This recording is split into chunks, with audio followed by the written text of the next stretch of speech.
Hello mga ka-farmers! Ngayon, nandito tayo sa isa sa pinakamalaking farm sa Batangas. Welcome to JVL Aqua Farm!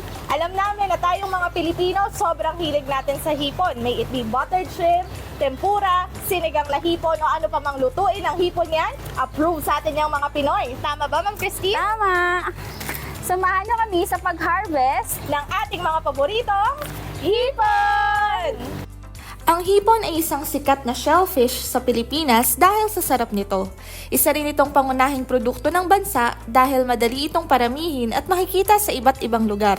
Sa pag-aalaga at pagpaparami ng hipon, mahalaga ang mga produktong nagbibigay ng tamang mineral tulad ng aqua-chelated minerals. Ito ay nakakatulong upang maging malusog ang shell, maiwasan ang cramping at mapababa ang mortality rate ng hipon sa loob ng 3 hanggang 4 na buwan ng pag-aalaga. Sa palaisdaan ay hinahanda at gumagamit ng isang malaking net upang hulihin at pagsamasamahin sa isang lugar ang mga hipon.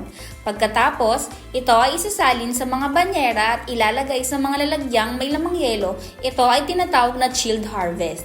Kumpara sa live harvest na buhay na tinatransport ang mga hipon mula sa pag-ani hanggang sa madala ang mga ito sa consumer.